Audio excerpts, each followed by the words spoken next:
Thanks everyone for sticking around on Friday, first of all. And thanks Norm, Sandra, everyone here. Just a few words before I start. I was making some notes about Adam's really interesting talk, and it's one in which holds a lot of interesting truths and sadly some half-truths as well, which was very, very slyly put in. And in some of the things, for example, in thinking, when he was talking about cultural references and the Mongolian example, and I thought, yes, that reminds me of C.D. Howe, who struck a deal with Hollywood back in the late 40s and said, Hollywood said, you know, Canadians, you don't need to do movies. We'll do it for you, and we'll put in the cultural references. So we started to get movies coming up from the States, and there would be, oh, I'm going up to Canada. Or there was a reference to Niagara Falls, how beautiful it was. And that was our cultural reference point. Sadly, it did not seem to make all of our neighbors to the south Canadians. The other point, and I'm not going to get into a long debate about this, but at some point there's real discussions to be had about this. And talking about the nature of choice, and he's absolutely right about the dissolution of boundaries, of the fact that has been said, I think, quite a number of times about what that means, and the vested interest to try to keep things structured as they are. But what he omitted to mention in terms of the fact that, you know, the implicit in the argument is the consumer's going to make the choice, let's democratize everything. Implicit in that was some notion, which somehow I've heard before, something called the perfectly efficient markets. This was something that Milton Friedman advocated quite vociferously, was picked up by Alan Greenspan, and led us down the road into one of the greatest economic crises of modern times. And I think this is to kind of understand the role of market failures and to understand the role that major corporate entities can play in this universe, so that not only is there an addiction to some notion of PSB, there is behind that a sense that well, everything should really be entitled to players like Murdoch and co. But I just wanted to provoke you back on this. You know, Norm said that my job here was to pull everything together, make sense of all the contradictions, and deliver the comprehensive digital strategy. And he said, by the way, make sure to include clear, simple instructions for making money on all this. So thank you, Norm. I've always wanted that recipe for total paralysis. You've given it to me. But I do have to congratulate you and Sandra and the team here, because it's been very impressive what's been going on here. And I think it's a real change from a year ago. And it's interesting to see how much over the past year, and it's been an incredibly difficult one for the industry, I know this, that we've evolved. And I really have to say bravo to you all for your endurance and your resilience. And before I get to the substance of what I'm going to talk about, and I'm going to actually cut a lot out because we've been sitting a long time, so I'm going to try and make it a lot quicker. Just a couple of things. One is about the national digital strategy. It's really not a prescriptive thing. It's not about saying, here, this is what we need to do. It's not going to be a kind of government is going to take care of everything for you. I do think that the events of the past year have only reinforced the urgency and necessity of such a strategy. And there have been, and there are numerous examples where public policy has actually created an ability for a country to kind of just be able to, for the independent sector, to work a lot more efficiently.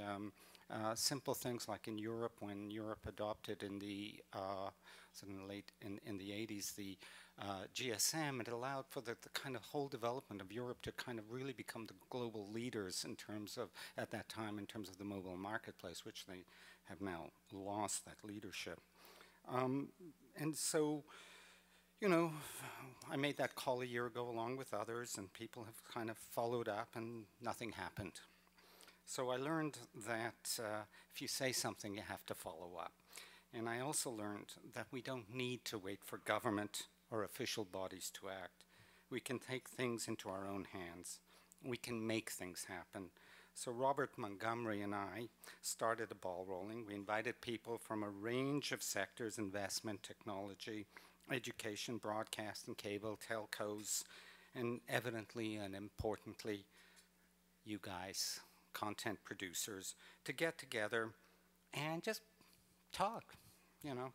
Start to put something on terms of a sound intellectual basis and be able to kind of do the critique that is absolutely necessary to do, to be able to face things head on without trying to protect, as much as possible, without trying to protect vested interests and outmoded ways of doing things. And as of this week, Edward Greenspan, the former editor-in-chief of the Globe and Mail, has agreed to come on board as a kind of facilitator. And we're organizing a number of working groups, and we hope to report significant progress and have further exchanges at Banff in June. And we'll be calling on many of you to participate and make your voices heard. But just remember, we are not the Royal Commission that Conrad called for this morning. We don't have any resources to undertake a comprehensive process. We're not going to tick off all the boxes, and we're not going to take a year or two to report. We just want to kickstart something.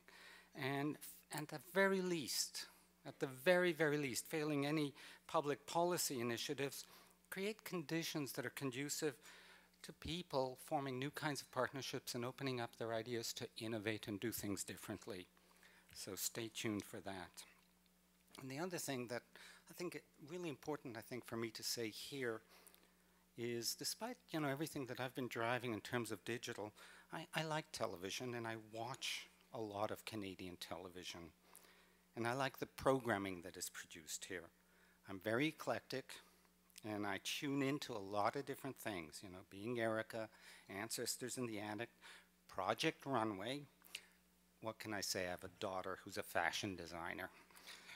Flashpoint, The Agenda. These are just naming a few things, because I was just kind of going through the TV guide saying, what have I checked into? What have I watched? And I said, wow, there's a lot of things I'm really into. And what I'm struck by, whether it's reality or lifestyle or high-end drama or esoteric shorts, is the creative range of the work, the sheer smarts of what is being done. And I think that any industry that can do that can adapt and respond to a rapidly altering media universe. Because the transferability here is the creative spring that allows us, year in and year out, to imagine things that do not exist and then give life to them. So I thought in this context, what might be useful is to look. I didn't want to talk about the film, but I thought it might be useful to look at it and ask, how do you make a revolution happen? How do you transform the old and venerable to the young and radical?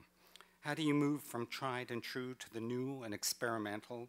And how do you become pertinent and relevant? And most particularly, are there lessons to be learned for others?